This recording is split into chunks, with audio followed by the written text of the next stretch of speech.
നിങ്ങളെ മറ്റുള്ളവർ തെറ്റിദ്ധരിക്കാറുണ്ടോ? ഏറ്റവും നല്ല ഉദ്ദേശത്തോടെയും സത്യസന്ധതയോടും സംസാരിച്ചാലും പ്രവർത്തിച്ചാലും മറ്റുള്ളവർക്ക് നമ്മളെ പൂർണ്ണമായി മനസ്സിലാക്കുവാൻ പലപ്പോഴും ബുദ്ധിമുട്ടാണ്. നമ്മുടെ ഭാഗത്തുള്ള സത്യം വ്യക്തമായി പറഞ്ഞാലും അത് കേൾക്കുന്ന ആളുടെ അനുഭവങ്ങളിലൂടെയോ മുൻധാരണകളിലൂടെയോ അല്ലെങ്കിൽ അപ്പോഴുള്ള മാനസികമായ അവസ്ഥയിലൂടെയോ അത് വ്യാഖ്യാനിക്കപ്പെട്ടേക്കാം. ഇത് നമ്മുടെ യഥാർത്ഥ അർത്ഥത്തിൽ നിന്ന് വളരെ വ്യത്യസ്തമായ രീതിയിൽ കാര്യങ്ങൾ തെറ്റിദ്ധരിക്കപ്പെടുവാൻ ഇടയാക്കും. ഇതൊരു സാധാരണ മനുഷ്യൻ്റെ പ്രശ്നം തന്നെയാണ്.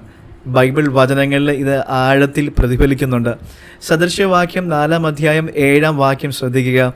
ജ്ഞാനം തന്നെ പ്രധാനം, ജ്ഞാനം സമ്പാദിക്കുക, നിന്റെ സകല സമ്പാദ്യത്താലും വിവേകം നേടുക. ഈ വാക്യം പറയുന്നത് സത്യസന്ധത മാത്രം പോരാന്നാണ്. യഥാർത്ഥ ധാരണകൾക്ക് വിവേകം കൂടി ആവശ്യമാണ്. സ്ഥിതിഗതികളും കാര്യങ്ങൾ അധികം മനസ്സിലാക്കുവാനും വ്യാഖ്യാനിക്കുവാനുമുള്ള കഴിവ് നമ്മുടെ സത്യസന്ധമായ വാക്കുകൾക്കും മുകളിലാണ്. അത് കേൾക്കുന്ന വ്യക്തിക്ക് മനസ്സിലാക്കുവാൻ എപ്പോഴും കഴിഞ്ഞ് എന്ന് വന്നേക്കത്തില്ല. യോഹന്നാൻ സുവിശേഷം 15-ാം അധ്യായം 18-ാമത്തെ വാക്യത്തിൽ ഇങ്ങനെ പറയുന്നു, ലോകം നിങ്ങളെ പകയ്ക്കുന്നുവെങ്കിൽ അത് നിങ്ങൾക്ക് മുന്നേ എന്നെ പകച്ചിരിക്കുന്നു എന്നറിവിൻ. സത്യത്തിൻ്റെ പ്രതിരൂപമായിരിക്കുന്ന യേശുവിനെ പോലും പലപ്പോഴും തെറ്റിദ്ധരിക്കപ്പെട്ടു, അവസാനം തിരസ്കരിക്കപ്പെടുകയും ചെയ്തു. സത്യസന്ധത പലപ്പോഴും ചോദ്യം ചെയ്യപ്പെട്ടേക്കാം. സത്യസന്ധതകൾക്കെതിരെ പലപ്പോഴും തെറ്റിദ്ധാരണകൾ ഉയരാം.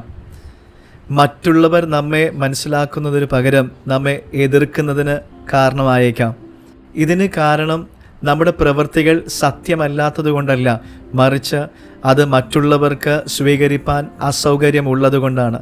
സത്യസന്ധത നമ്മുടെ ജീവിതത്തിൻ്റെ പ്രധാനപ്പെട്ട ഭാഗമാണ്. എന്നാൽ മറ്റുള്ളവർ അതേപോലെ അത് സ്വീകരിക്കണമെന്ന് പ്രതീക്ഷിക്കുവാൻ കഴിയുകയില്ല.